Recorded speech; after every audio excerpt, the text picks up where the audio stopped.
Thank you very much, Dr. Msomi, and thank you for our panelists for making time, and to our audience for also joining us in this very insightful discussion.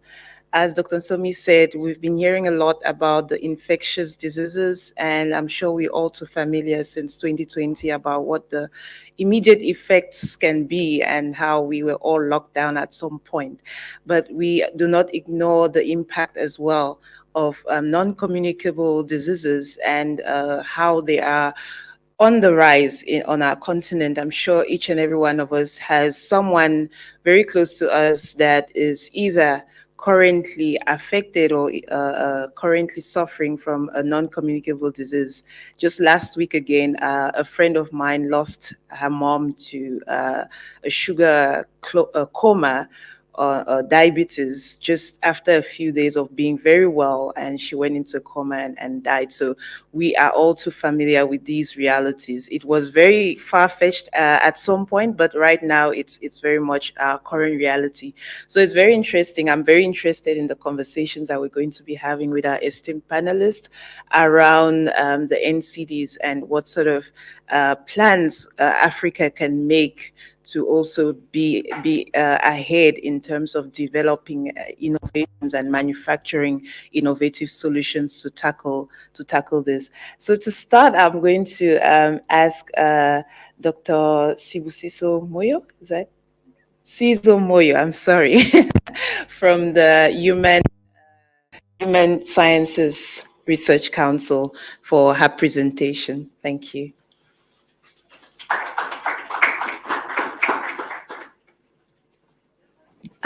Good afternoon, everybody. Thank you very much for the invitation. I am a clinician who's worked in infectious diseases for a very long time, but the tide has turned. So I'm very excited to be speaking to you about non-communicable diseases. And from my perspective, the intersection between the non-communicable diseases and the communicable diseases, because it's something that we in our part of the world need to think about. The infectious diseases are there. We've got this rising tide that is coming towards us. And I think that we have learned a lot. We've been warned, but we need to think about the intersection between the two. And that is really where my work is going into the future. So I'm going to just give you a picture of what is happening with NCDs. And then I'll talk a little bit about what we need to be thinking about. I'm not into development of products, but I'm someone who uses them. I'm a trained clinician, but I also work in research. So I understand the application from a research perspective, but also in terms of how it translates to clinical care.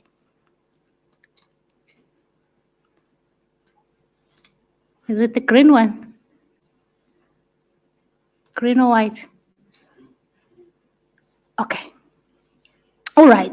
So when we talk about non-communicable diseases, these are chronic diseases that tend to be of prolonged duration, and they really occur because of a number of factors. Sometimes it's genetic predisposition, but sometimes it's physiological factors, and more we're learning that there's some socio-environmental factors that actually predispose people to develop some of the non-communicable diseases that we see. But also a big factor is around how we behave. So behavioral factors are very important. What is also significant, why we're seeing a rise in these conditions, is that we really have done very well in terms of medical diagnosis and treatment. People are living longer. If we look at the epidemiology of the NCDs, they tend to occur in people who have lived, who are in the later stages of life.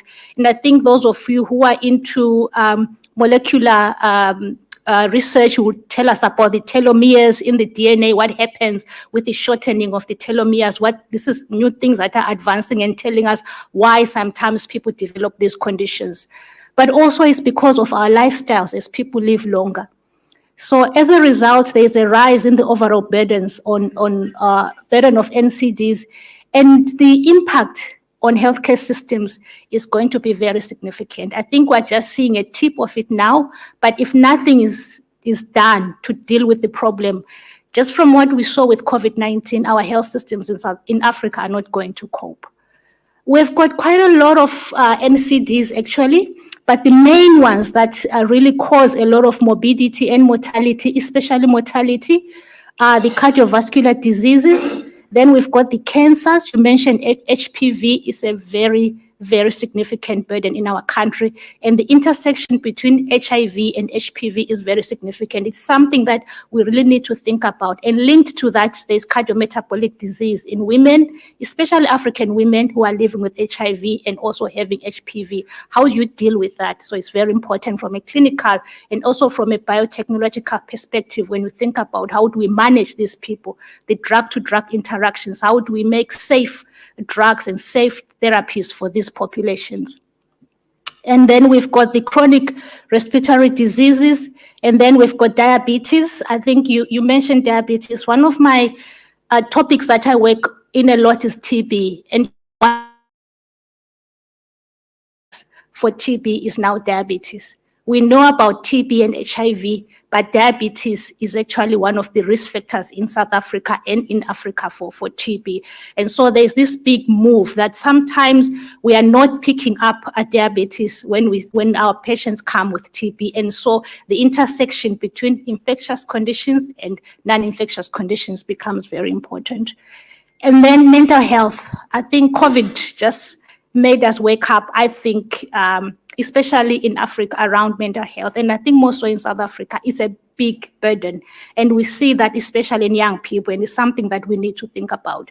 And then there are others. I put a star there because these others, when you look at the literature, they mainly affect us in Africa, but they're not really spoken about, in the big global context, and I'll list some of them. And then there is this term now where they talk about NCDs plus, where they refer to the big group of NCDs, a number of conditions, but also talking about the risk factors and the disabilities. Disabilities are very important. Sometimes disabilities arise because of these NCDs. And if you look at our South African strategy, the NSP against NCDs, we really talk about NCDs plus, and it's important that we think about it in that way. So just to tell you a little bit about the global profile, and then our African profile, and then I'll go a little bit to South Africa, where we are. So can you imagine 41 million people dying every year from these NCDs? And I always say to people, when we read numbers, think about it. It's a father, it's a mother, it's a grandfather, it's a sister, it's an aunt. It's not a number, it's a human being with a real family, and they are really impacted. She mentioned the friend's mom who died, went into some maybe hypoglycemic coma, and these are things that happen. And I was contemplating when I was doing the slide whether I should show you some pictures of people with diabetic ulcers, with gangrenous feet, but I thought maybe not, maybe I should have, because this is real, this is what diabetes does. And so when we think about it, it's very significant. So from 41 million die annually, and this constitutes 74%, almost 3/4 of all deaths globally. And what's interesting is that almost over 3/4 are in low and middle income countries, and 17 million are premature deaths, meaning people dying before the age of 70, which is kind of the standard that was set by WHO. And most of these premature deaths are in our countries, in the low and middle income countries. So that's very devastating for us. And I've given you there that the 4 NCDs that I spoke about account for 80% of all the premature deaths. And then coming to Africa, 31.4 million deaths annually. And we can see that cardiovascular diseases are about 13% of all deaths, and about over 1/3 of all the NCD deaths. 1.1 million new cancer cases, and 700,000 deaths in 2020 when we're dealing with COVID at that time. 5.7% of the global cancer incidence, but we have more mortality from cancer than other parts of the world. And then we had 24 million people with diabetes in 2021, and this is projected to increase by 129% to 55 million by 2045 if we don't do anything about it, of course. And then there are these other conditions that here's the point. These ones that I think are significant for us. We are developing, but these are some of these things that we deal with. Sickle cell disease, it's not so common in South Africa, but I think I've heard of patients who have sickle cell disease in South Africa. We've got vision impairment. Sometimes it's from diabetes, from hypertension, oral conditions, and ear conditions. So these are things that we need to think about still in Africa.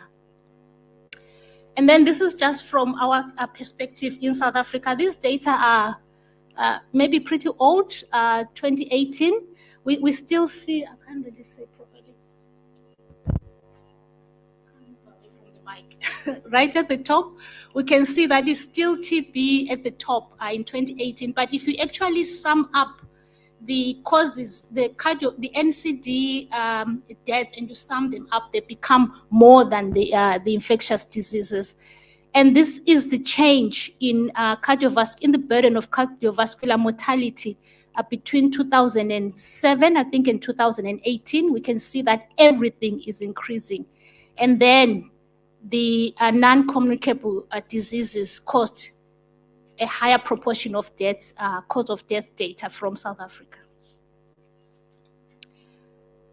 So normally the thing with NCDs is that a lot of the statistics tell you about the mortality, but I was thinking what happens before people actually die. There's a lot of morbidity, a lot of suffering, a lot of disease, complications, cardiovascular disease. This is supposed to be SOP, shortness of breath. You can't really live your life, so the quality of life is diminished. People are tired, you get swollen feet, you get arrhythmias, you can get strokes, heart failure, cardiac arrest. For diabetes, you can get diabetic ulcers, you can get gangrene, people end up losing their limbs, you can get blind, complications in pregnancy, sudden death, as we had, when people go into hypoglycemic or hyperglycemic coma. Then chronic respiratory diseases, breathlessness, cough, fatigue, cardiovascular disease, and then cancers. I think I don't need to say anything about that. So the bottom line is that the quality of life is reduced and the cost to families is immense. Sometimes healthcare is free, but it's not always easy to get to a healthcare facility. People spend money, people spend time, people lose jobs. So there is that cost. And then the cost on the health systems.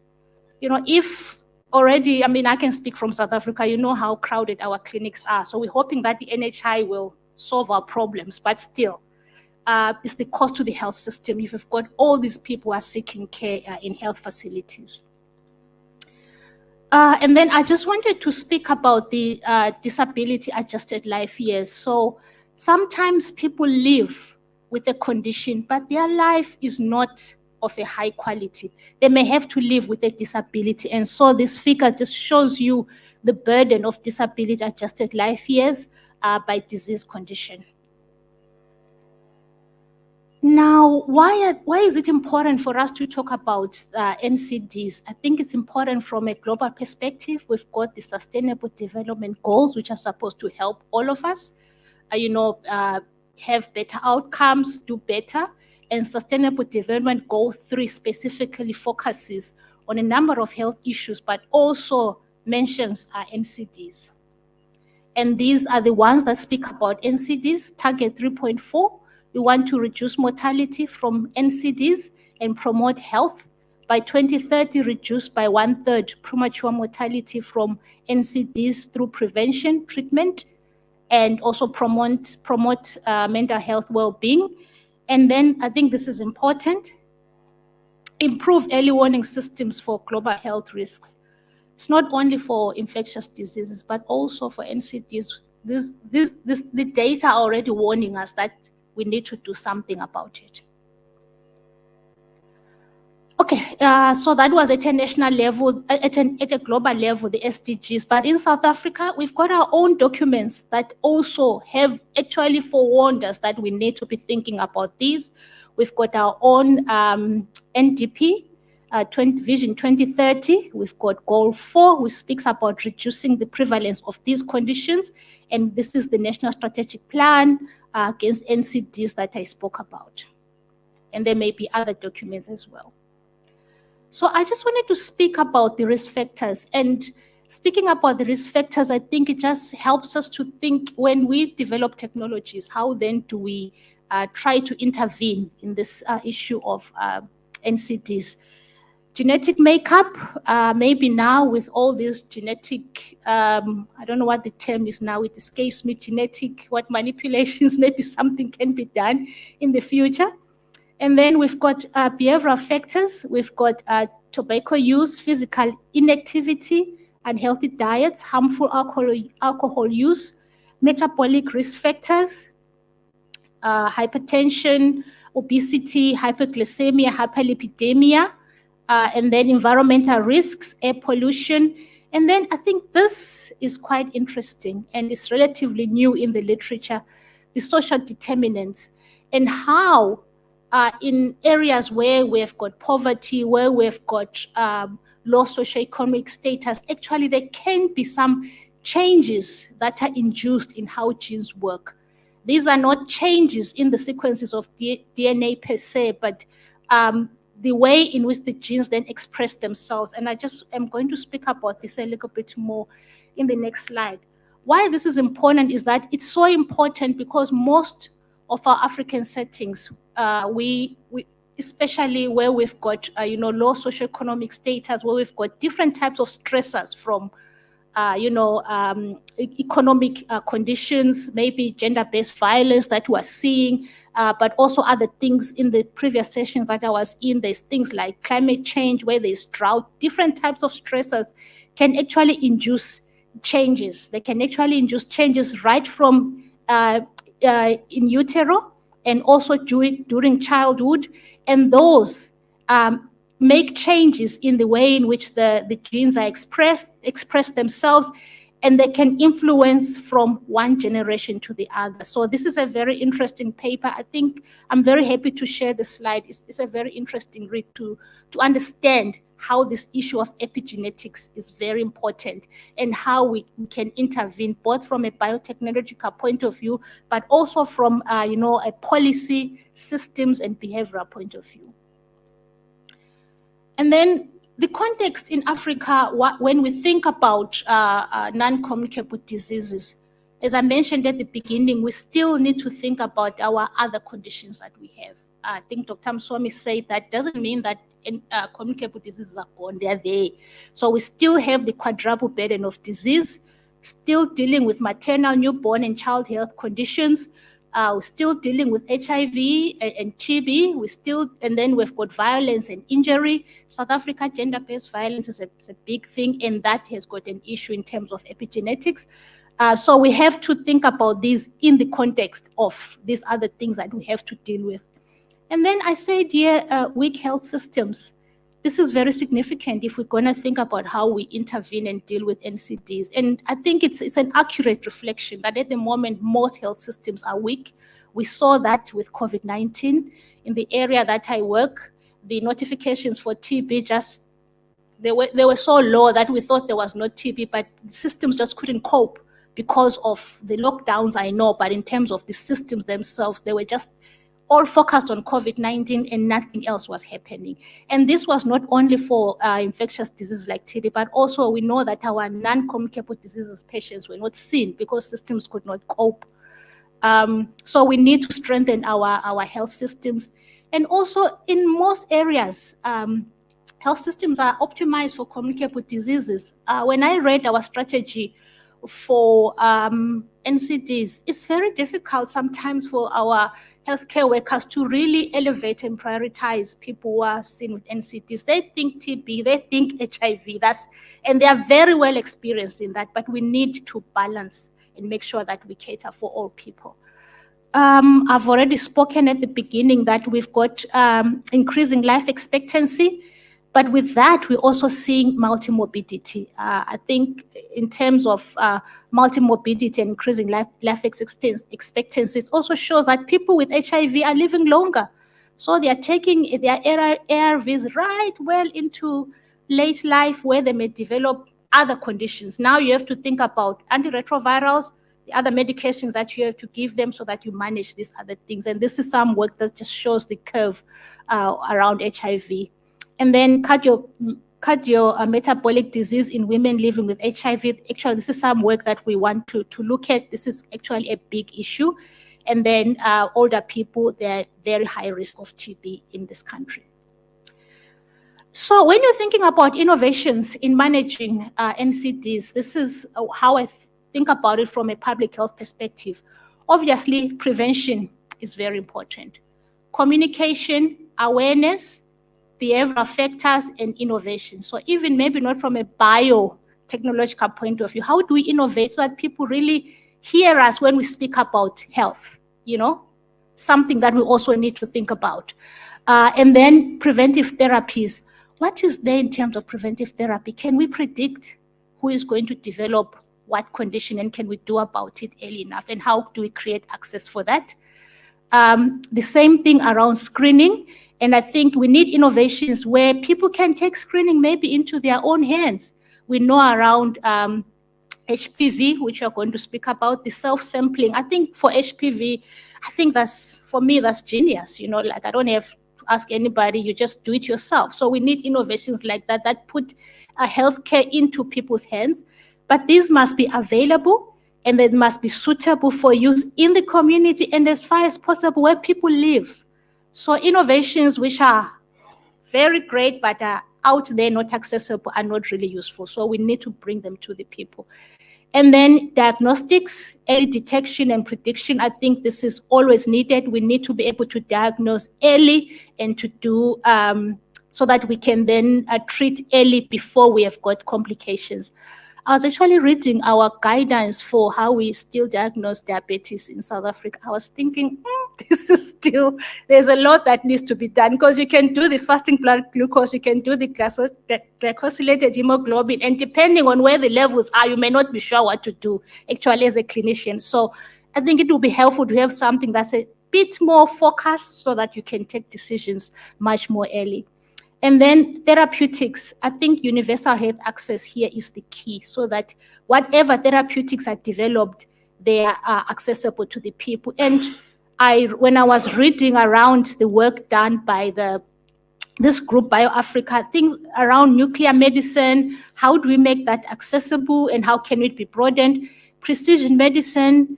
Last year I listened to one session was around inclusivity in clinical trials, and they were talking about the genetic variation between populations. We need things that are for us, especially in Africa. I'm not saying there's anything wrong with other people in the world, but you cannot always translate what is in Europe, what is in North America to us. We've got our own set of genetic, what's the word? I don't know, genetic makeup in a way, and you need to develop some medicines or some therapies that suit us and our setting and our setup.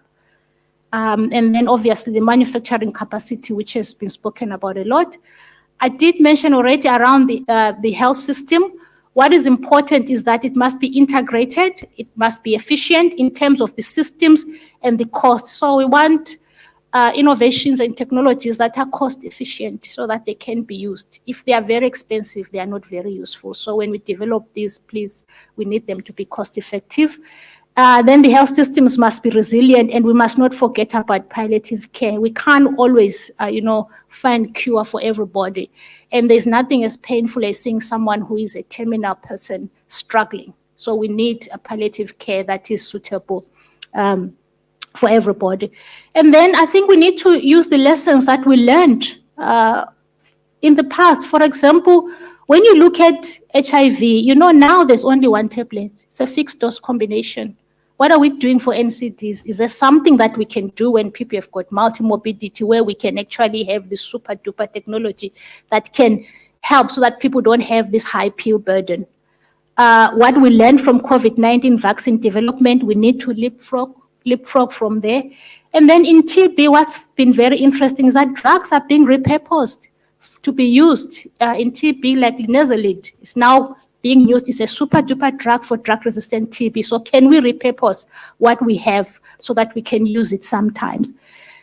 And then I think I spoke about this. We need to think about the local context. What is happening at the local context? What are the epidemics that are interacting, and how do our technologies and our treatments then interact and become useful in that setting. And also within an individual, what is happening at a biological level. And I think other people who do that type of work will speak about that. So I just want to conclude by saying that I hope that I've painted a picture, which you all know, but I think I've given the numbers and a clearer profile of that. There is this rising burden. I think we have been warned. It will be very foolhardy of us not to do anything. NCDs lead to disability and 2 years of life lost. And if you think about it, it's mainly people between 30 and 79. These are the people who are supposed to be economically active, doing something to contribute to the continent. And from what I showed you around epigenetics, there's a risk that sometimes some of these things are passed on to the next generations. So if we don't deal with the stressors, we may transmit onto the next generation this high risk of developing NCDs. We need to consider our unique context of a quadruple disease burden.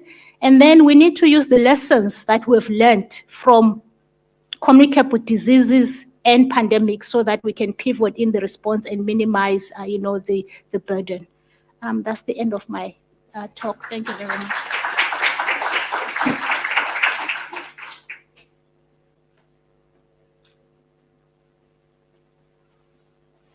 Thank you very much, Professor Sizulu Moyo.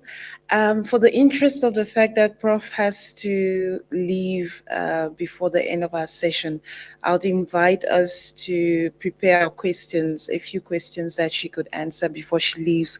And while you're thinking of your questions, I could not help but really underline some of the things that Prof mentioned. Things like longevity and what that is doing in the NCD evolution in our context in Africa. And she also mentioned some really interesting facts, things like other NCDs that are not always portrayed, but that are a reality in Africa, just because, again, it's more or less our problem and we have to figure out solutions for them. The ones that she highlighted, it was sickle cell disease, and it just brought memories of myself growing up in Cameroon, where we have a very big burden of sickle cell disease, and having a few throughout my educational journey, I've had a few friends, close friends, that we had to always be in panic mode as a collective every time we didn't see them show up in class, because we didn't know whether it was the last last day that they were having an episode of a disease, or when we did, it wasn't the last, we did visit them in hospital and they were in so much pain. I can still see some of them, and again, unfortunately, some of them did pass away, because the median age for sickle cell disease, believe it or not, it's between 42 and 47 years. So I'm 40, and so some people would never get to be my age and do the things in life that they want to do, just because they don't have access to medicines. And good enough that technology is evolving, and now we have gene editing and CRISPR based drugs that are targeting ACD, but how many of them are available and affordable for people in Africa? So just something for us to think about, and just putting some context to some of the great points that Prof. Moyo made. And I really hope that the innovators in the room took a note of the slide that she put up on some of the areas where we can really target to be innovative and to address the context in Africa with our innovations. So I'll welcome some questions, if there are any, for Prof. Moyo before she leaves. Yes, Dr. Msomi.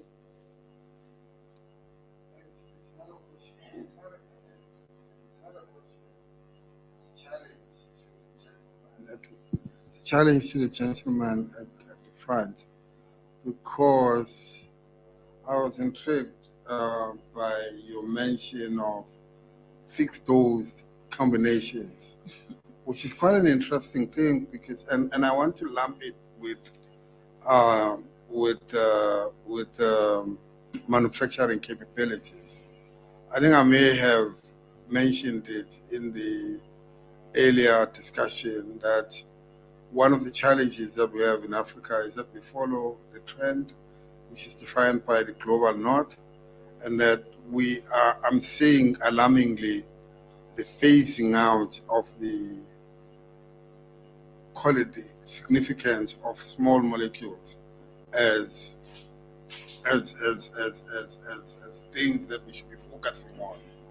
And as far as I can recall, when you talk about FDCs, Prof. Moyo, you are talking about small chemical molecules in the main. You could have biologicals. And I guess the last comment, and it's a challenge, I'm posing a challenge to the fellas at the front, is that you spoke about this concomitant, or the issue of people who are chronically infected with either HIV and other sort of, and living longer and all of this, and leading ultimately to this, to this. And I would like to maybe get a comment while Prof. Moyo is here, from Professor Liotta, who is one of the foremost experts on the chemistry of fixed dose. Not your presentation, but just a sense of how this could be an important contributor to us. And then maybe from Dr. Lawrence Banks, particularly with regards to tumor-causing viruses and how this is becoming an incredibly big issue in Africa. Thank you.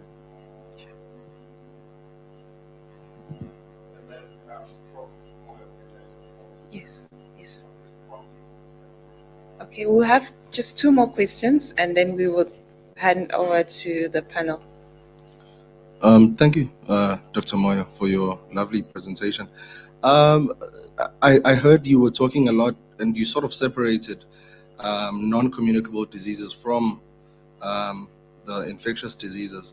But if you're looking at the, say, South African context, where we have high prevalence of conditions like HIV, you're most likely to find that there's a lot of coexistence now of the non-communicable diseases with, and I know you touched on it a little bit, but is there perhaps like a plan to try and manage? Because I see that whenever we're talking about these things, we always try and separate the management of the two types of disorders. Are there plans to try and manage the coexistence of the non-communicable diseases with the infectious diseases? Okay. Okay, one more question, if there's any. Yes, at the back.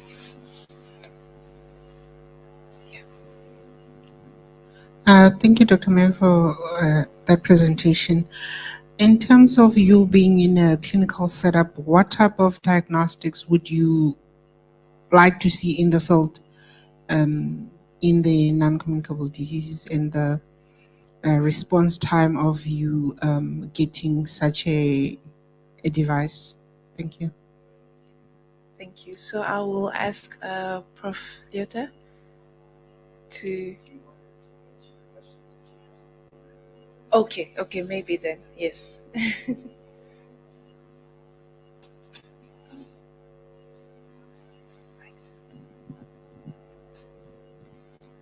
Thank you very much. There is a plan to integrate care in South Africa in terms of managing both types of conditions. But as I said, I think we've optimized too much, in my view, for one disease type.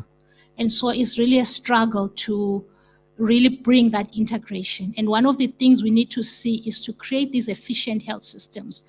And I'm hoping that under NHI somehow we can find this spot where we can really, be able to see somebody with a cardiovascular condition, and they are also on ARVs, and maybe they've got diabetes, and we just treat them there in one space and not having them go here and there, because that's when we lose people. So on paper, we have that plan, and WHO speaks a lot around integrated care, but I think we need something to shift within our health system. And I think it's because maybe of the nature, how HIV was, it was devastating, and we had to respond very quickly. But I think that we've learned our lessons now, even from COVID.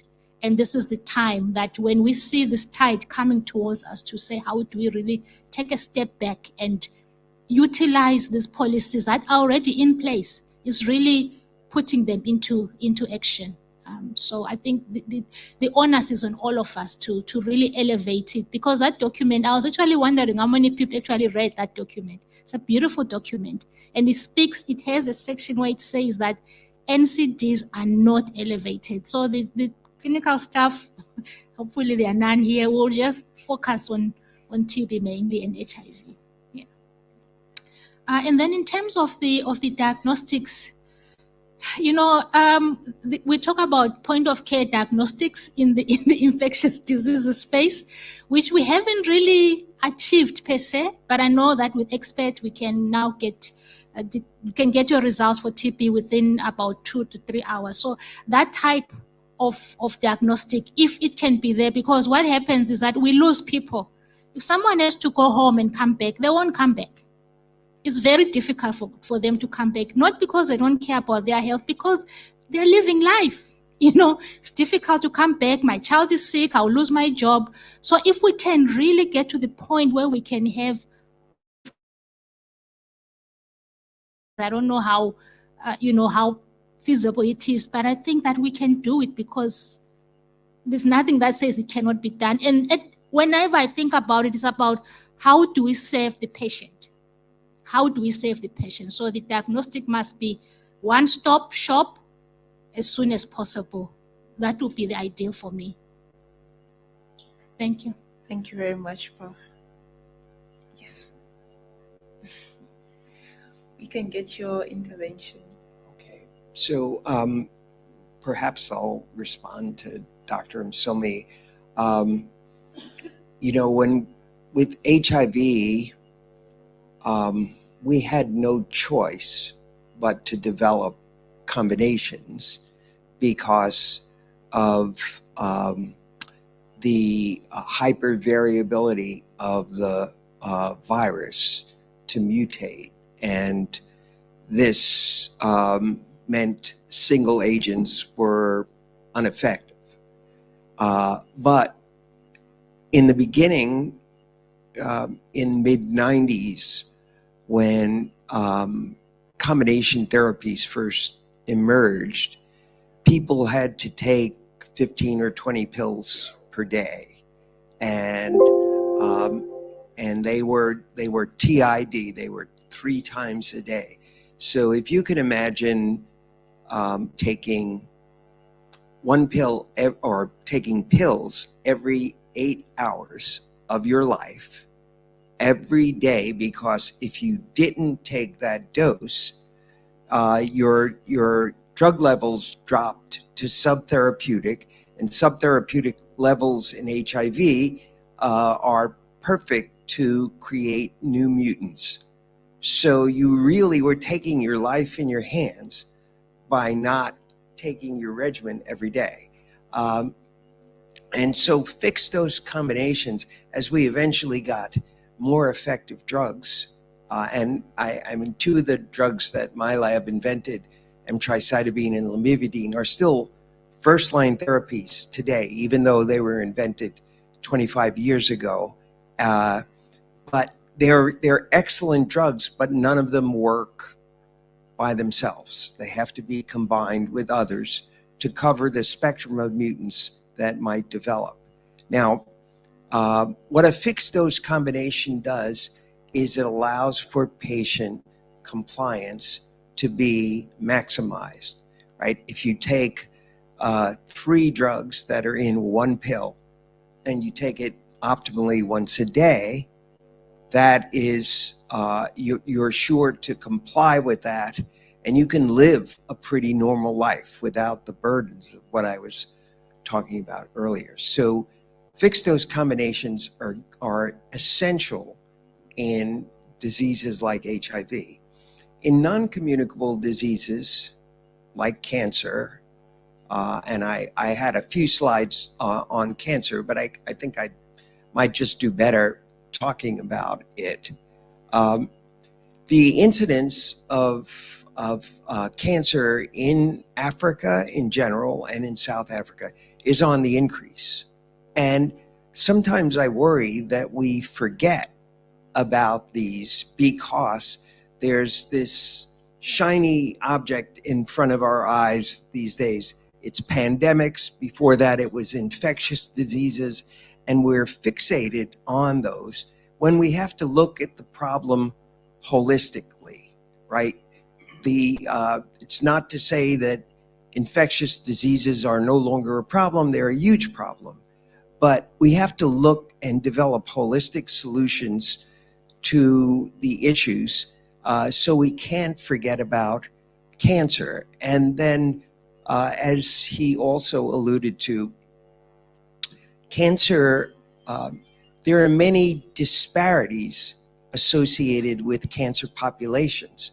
So if you happen to be in Africa, you're very limited in terms of the kinds of cancer drugs that you have available to you. My colleagues in the US are always developing novel cancer drugs, but they might end up costing a few $100,000 US for an annual regimen. So that's not accessible to virtually everyone in Africa. And so I thought for some time that we need to be thinking about drugs that could work well in settings that are oftentimes low-income settings and where people have restrictions on their ability to travel. So if you happen to be in rural Africa and you get a solid tumor, you're probably in serious trouble because you can't really afford to come to urban centers where you could get weekly infusions. You can't afford to stay in the cities for those periods of time, and really the treatment options that you have available to you are limited because many of the chemotherapeutics are administered by infusion, and you need trained professionals to infuse chemotherapeutics into patients. You need the proper facilities to do those things. So as a start of this, a couple of years ago, we started looking into repurposing old cancer drugs to see if there were some opportunities that might emerge, because many times the older drugs were simply administered at their maximum tolerated doses to attempt to kill as many cancer cells as possible. Of course, they also killed normal cells, and whatever selectivity basis you had was simply how fast you could kill the cancer cells versus the normal cells. Not a very appealing process. And so most of those compounds were pretty deadly. It turns out that some of them, if you don't give them at that very high dose, will actually not kill immune cells. And this was intriguing to us.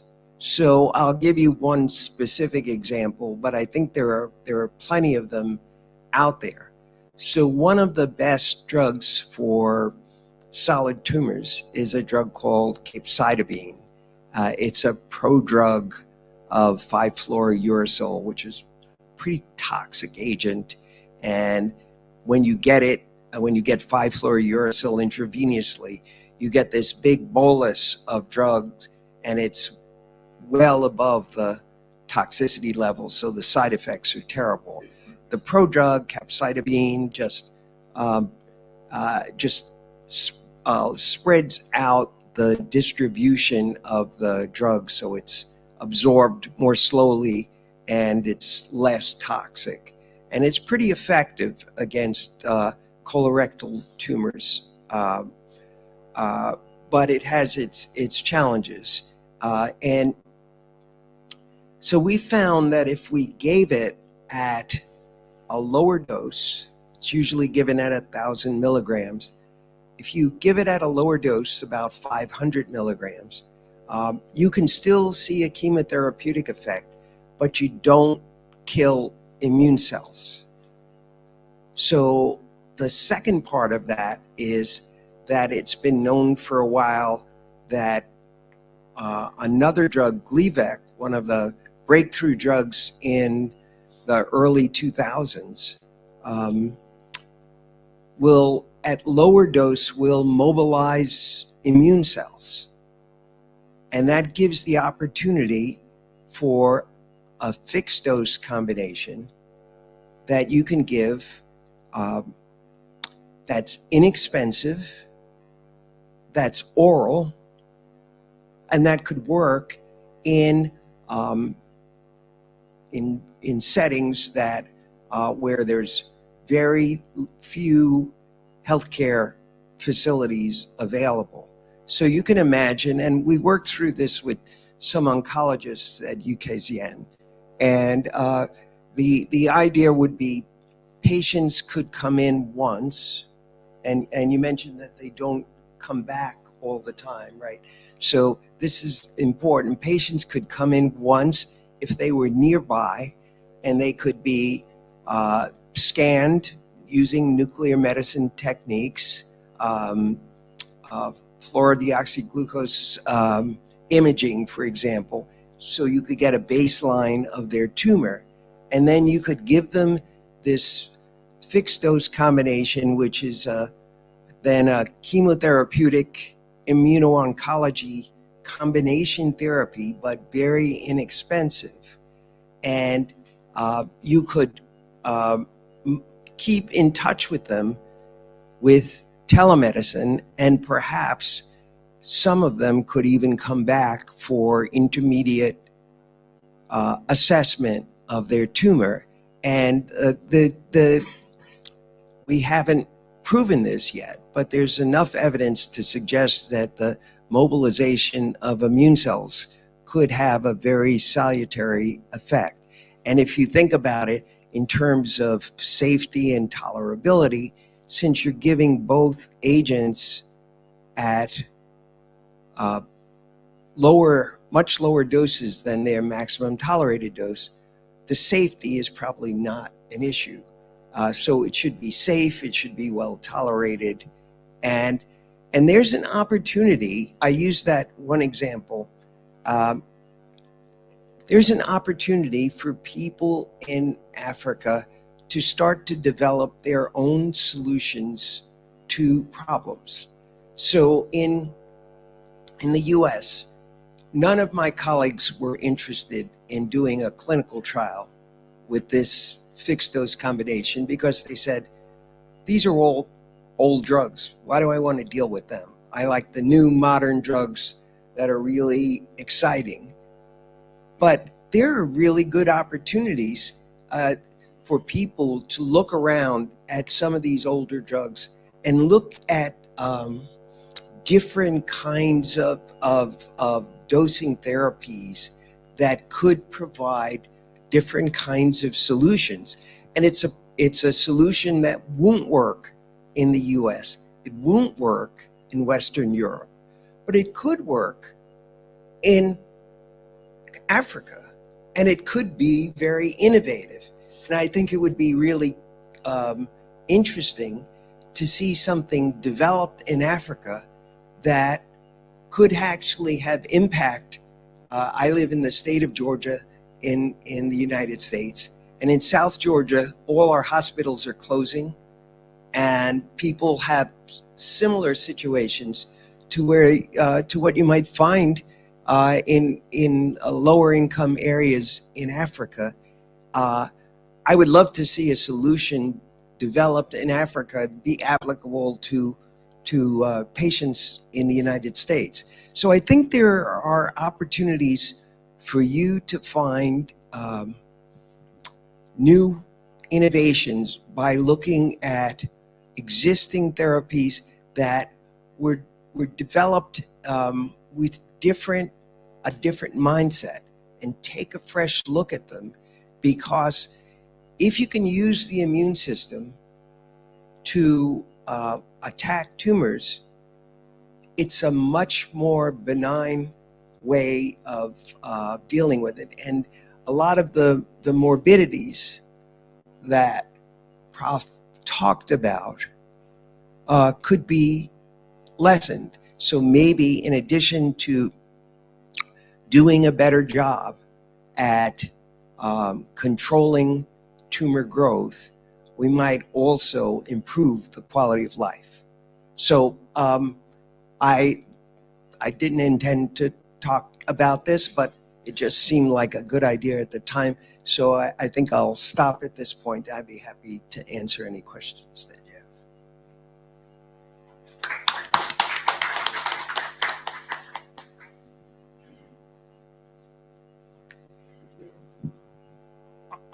I just had the question from Dr. Msomi. Much of what you asked me, I was actually going to talk about in a presentation. So, Okay.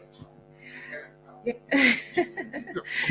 Right. So I can just ask Prof. Banks to come through for his presentation.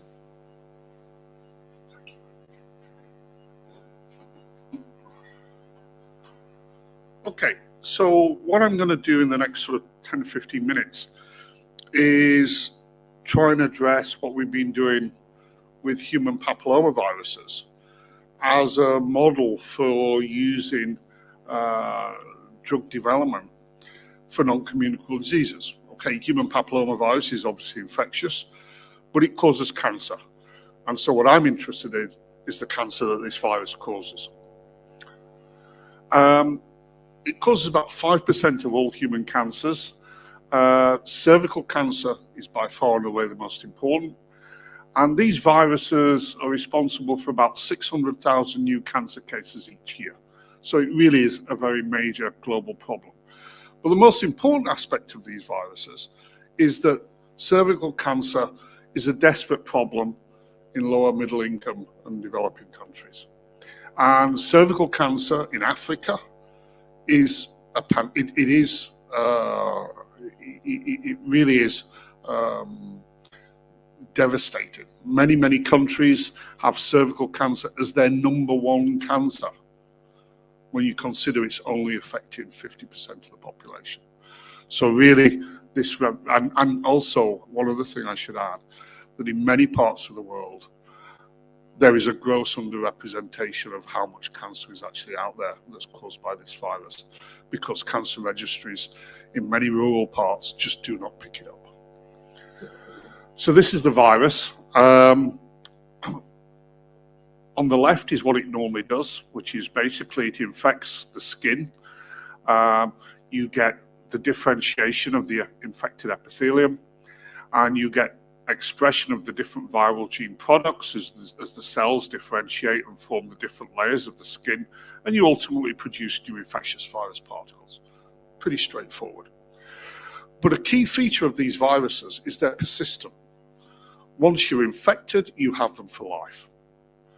And to go back to Dr. Msomi's question, all of the viruses that cause cancer are exactly like that. So you're dealing with a virus that once you have it, you've got it for life. And so that is a key point. You're dealing with the viruses that are there for many years. And so that persistence gives them time to induce genetic alterations within the host cells that can ultimately give rise to cancer. And that's exactly what we see with human papillomaviruses. We see persistent infection, loss of any immune clearance, and ultimately the development of a malignancy and cancer invasion, which obviously ultimately cause death of the infected individual. The key point about this is that we know, at least with human papillomaviruses, that there are 2 viral proteins that are responsible for this process, and they drive the whole progression from normal infection through to malignancy. And we also know that if you take tumor cells and you can block the expression of either of these two viral oncoproteins, you can cure the cancer. So we have our target proteins. We know what we need to hit. This is just to show you what these lesions look like.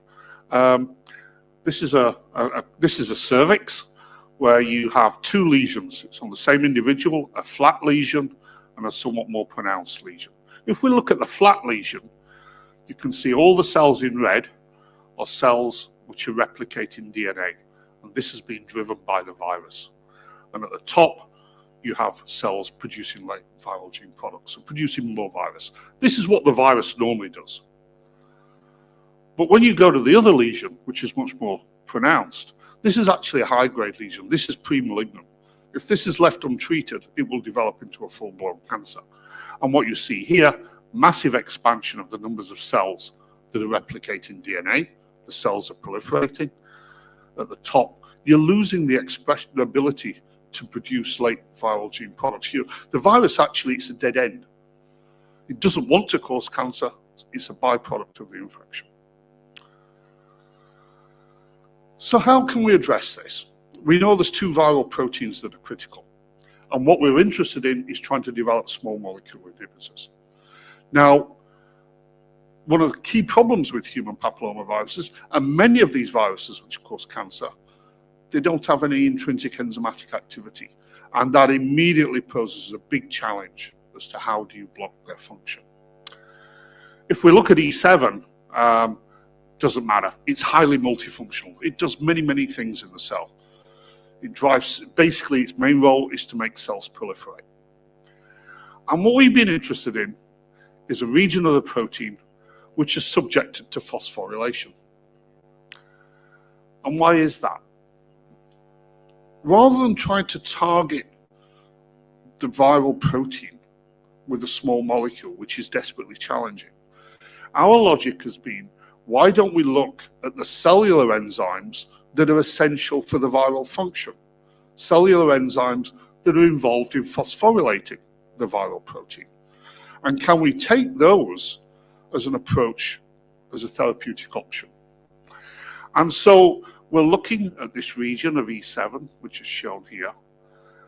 And the business molecule, the business end we're talking about are these two series. And so what we've been interested in is, can we use a drug that is in clinical use, this CX495, which we know can block the kinase that phosphorylates E7.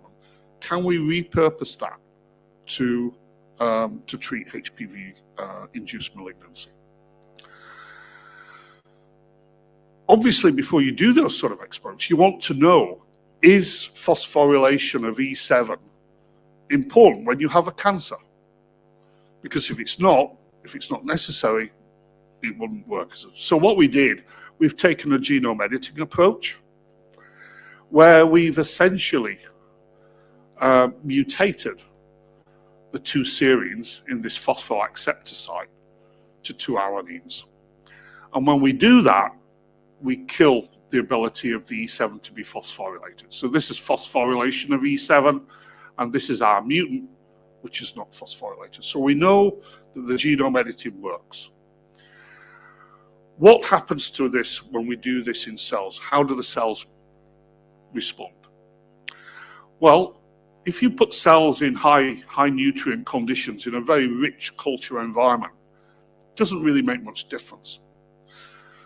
But if you put cells into a low nutrient environment, you really begin to see a major defect. So this is the wild type cells which grow really well. And these are the cells which have been genome edited and had that phosphoacceptor site in E7 knocked out. And we see that the cells are proliferating much more slowly. So it looks like it's important in a tumor cell. And the other thing that's really critical here is the low nutrient environment. Many cancers are starved of nutrient. It's a major problem for the cells. And so this is something that we feel indicates drugability. How does it work? How is this phosphorylation of E7 creating this ability to proliferate? What we did, we looked at the HPV sequence. This is the serines. And upstream of that, we have a very complex module within the E7 protein. First of all, there's residues in here which confer association with the retinoblastoma protein, which is a protein of the cell which the virus perturbs to drive cell proliferation. Overlapping with that is another motif, which is shown here. It's incredible how close these two different regions of the protein are. And what we found when we went and looked back in the literature is that this motif actually confers interactions with cellular proteins that are called AP2. Now, AP2 is involved in regulating growth factor signaling. So that immediately said to us, this could be relevant. And what these proteins do, they work on the cell surface, they're involved in endocytosis, and they basically determine cargo fate to ensure that you get appropriate growth factor signaling within the cell. What we did to confirm mechanism was to make very small defined mutations across this region of E7 so that we could dissect interactions with the AP2 protein from the retinoblastoma protein. So just to give you a sort of example here, this mutation here retains perfect association with this AP2, but it kills association with the retinoblastoma. And we can do the alternative. We went and looked at changes in the expression of cell surface proteins, and one of the major candidates that we identified was the epidermal growth factor receptor. And what we found was that the epidermal growth factor receptor is its signaling, its ability to drive cell proliferation is enhanced in cells that express the E7 protein. But in cells that are mutant in the E7, which have been genome edited, we lose that enhancement. It's greatly decreased. So we think we have a molecular mechanism whereby this phosphorylation of E7 is driving cell proliferation, and it explains why this inhibitor is reducing cell proliferation in a cancer cell. And we can go on and actually show this in a model of cancer, of causing cancer. You can take the viral protein in this model, you can make various mutations in it, but in high serum, it doesn't really make a difference. So in rich nutrient conditions. But when you go to low nutrient conditions, you see these mutants that are no longer capable of regulating the EGFR receptor pathway through this association. You see that the ability to put, these are cancer cells, this is the mutant virus. And so it's really showing a molecular basis for how this compound is working. And so what we would propose, apart from this showing some really cool virology, which I'm not going to go into any details about, it shows that we can take a clinically validated CK2 inhibitor, which is used in other forms of cancer therapy, and now use this as a candidate molecule in going back to the idea of combination therapies for treating HPV-induced malignancy. This is the group, and the person I'd really like to acknowledge is Bazakola. He was a PhD student in the lab. He's now doing a postdoc at the Dana-Farber, and he originally came from Nepal, which, as you know, is a really very poor country, and he's an absolutely fantastic scientist, and he's doing a great job. So with that, I'll stop. Thank you very much.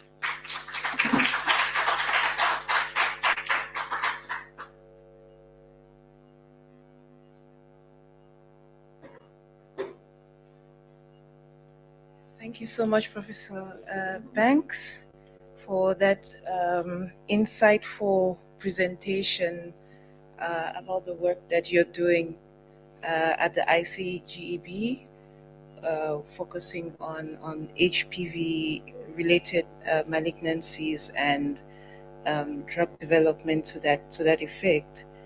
It didn't go unnoticed, the slide where you showed how the disparity in the effect of these viral infections and how they cause cancers, the disparity between the developed and developing countries. And I believe that is very aligned with our discussions today. And maybe I'll invite some questions from the audience regarding both the discussion that Prof. Liotta made earlier regarding fixed dose combination therapies and to HIV or to non-communicable diseases, as well as the presentation about HPVs. And I think I really like the intersection, that the line we are kind of threading, which is at the intersection between infectious diseases and non-communicable diseases, so that we don't forget about one while we focus on the other. Any questions to our panelists?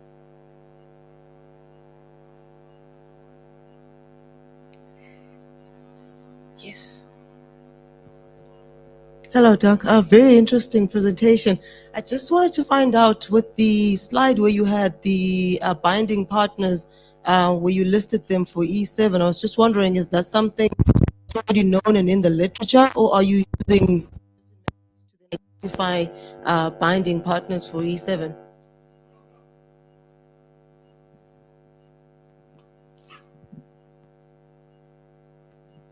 Hello? Yeah. Okay, so that slide, all of those are verified protein partners that have been identified by a whole range of different studies over many years. Most of it is through proteomic approaches and mass spec analysis, but it's a fairly comprehensive list of what it's been shown to associate with. And then with your genome editing, you're using CRISPR. Is there a different approach you guys are perhaps using? We're just using regular CRISPR-Cas. We sort of do the transfection. We have the guide RNAs. We have, because it's not terribly efficient, but we do cell sorting using FACS analysis, and then we are also introducing, when we do the genome edit, a novel restriction site without actually changing the coding sequence. So it makes it much easier then to screen colonies for the relevant mutation. And then obviously we send them for sequencing just to verify that it's what we think it is. Awesome stuff. Thank you. I'm going to be provocative. You guys are sitting next to each other, and I'm not going to say what I wanted to say provocatively, but I'm wondering, Dennis, because we've been talking about the approach of repurposing, and I think there were snippets in Lawrence's presentation that kind of opened the door, maybe ever so slightly, but maybe just your reflections. Well, I think, the HPV, I've worked in many viral diseases. We've developed drugs for HIV, for hepatitis B, for hepatitis C, for RSV, a lot of different drugs. HPV has eluded us because of what Lawrence said. There are no enzymes to target. So doing the next best thing, which is targeting the proteins that drive progression of disease, is a really good strategy. And I think if there is a clinical agent that already works, that's a very good starting point. rather than going all the way back to square one and finding a small molecule that works against it. So I think that's very promising, and I look forward to hearing some of the results when you actually try it out. Thank you. And before we take your question, I just have a question that follows quite closely to what Dr. Msomi asked. And this is now putting on my entrepreneur hat, is in a business model where you have to repurpose existing drugs to serve specific markets, and in this case, African markets, who funds that? Because it's very difficult to find funding where your sort of business cases that you're going to repurpose existing, maybe IP expired drugs and molecules. What is sort of the recommendation that you can give in the sense of how to actually put that into execution on the funding side?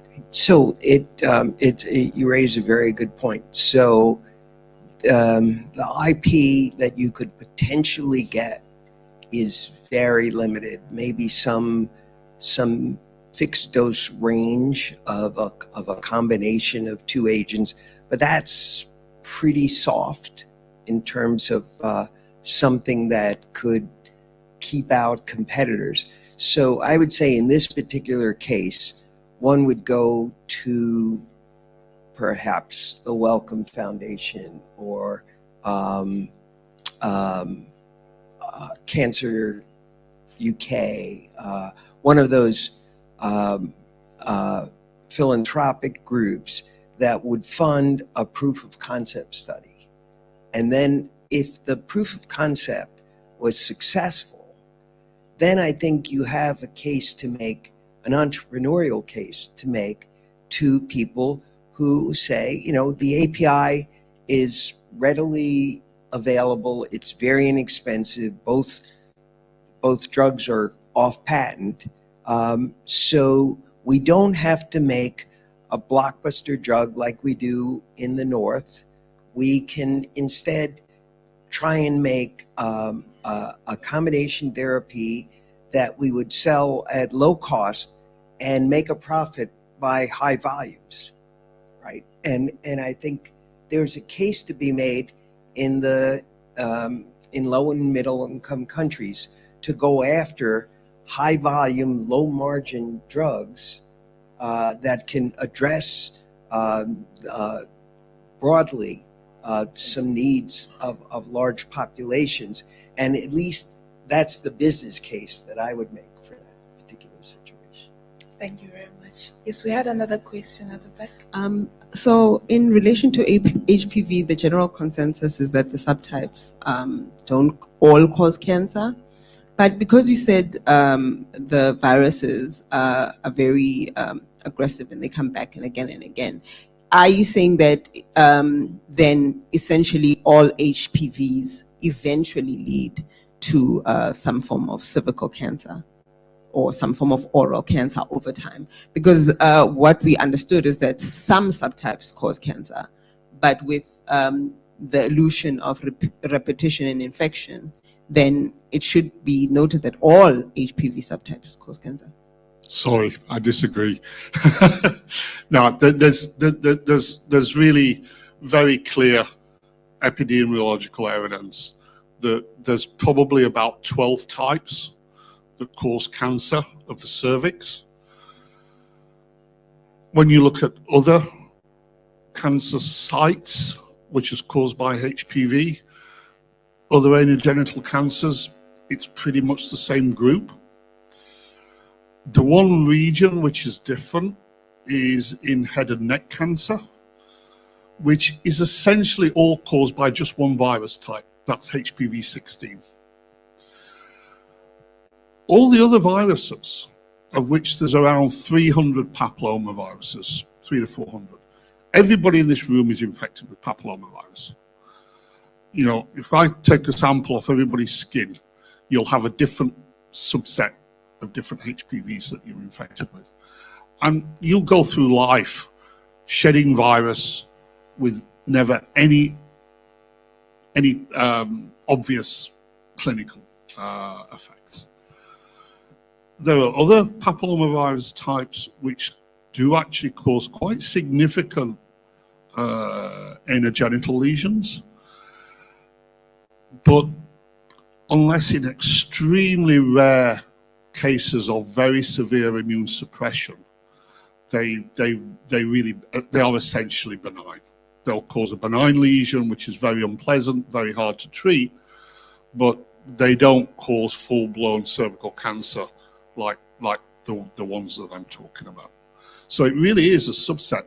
And you know, one of the things that we've been spending years on is trying to understand why this small subset of viruses cause cancer and all the rest don't.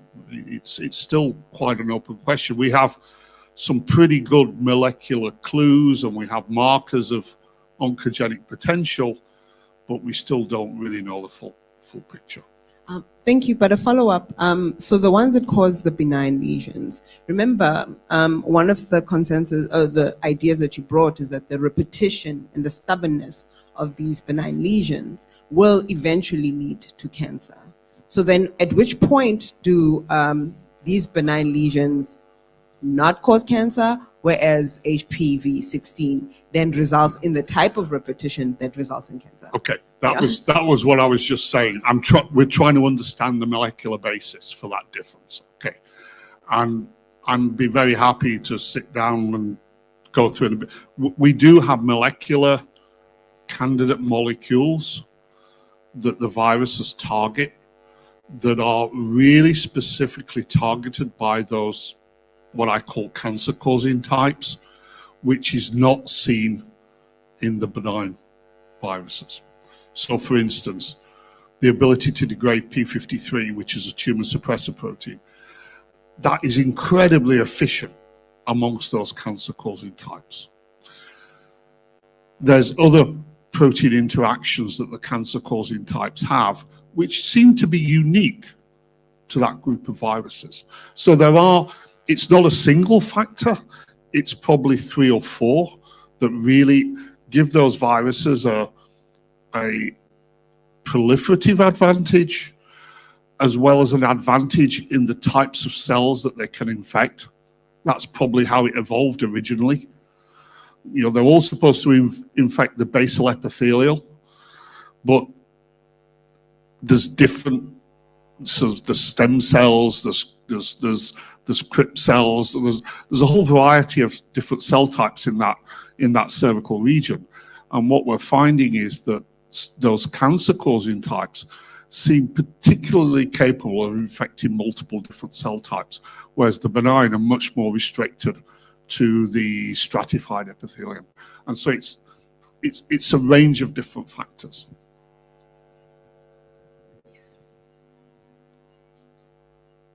Okay, I had one question as well for Professor Banks.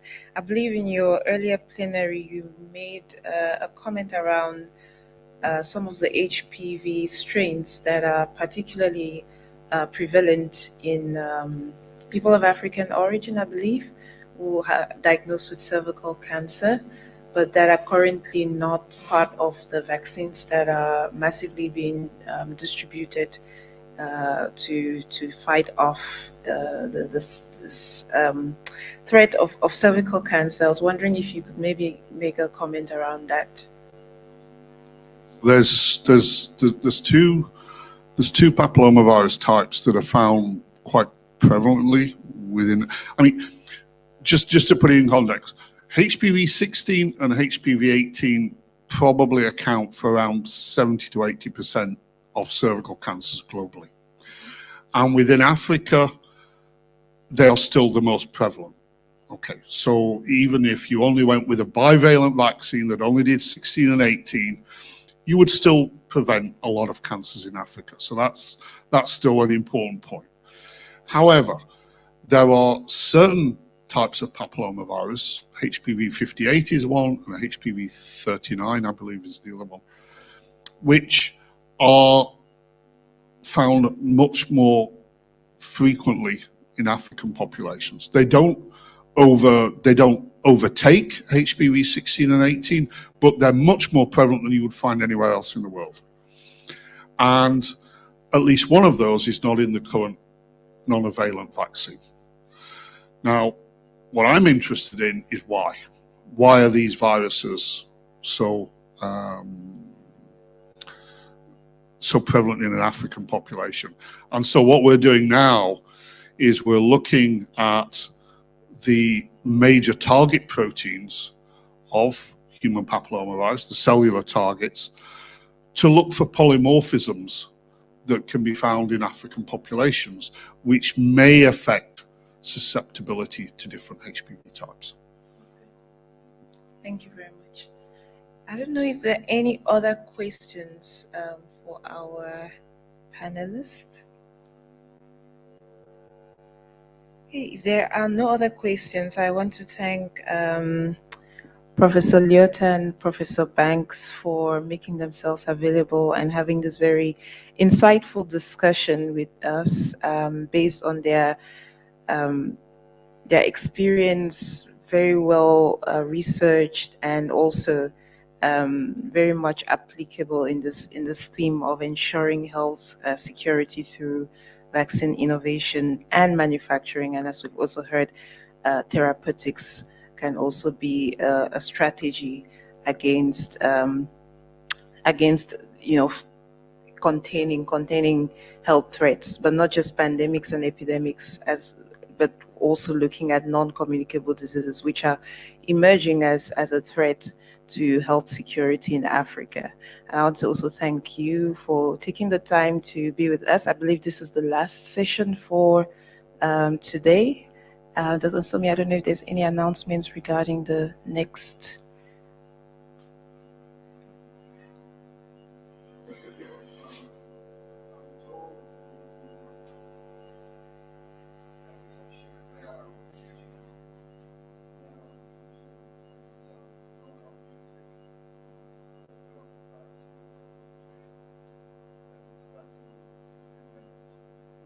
Okay. So I believe we'll find our way to the reception. Thank you.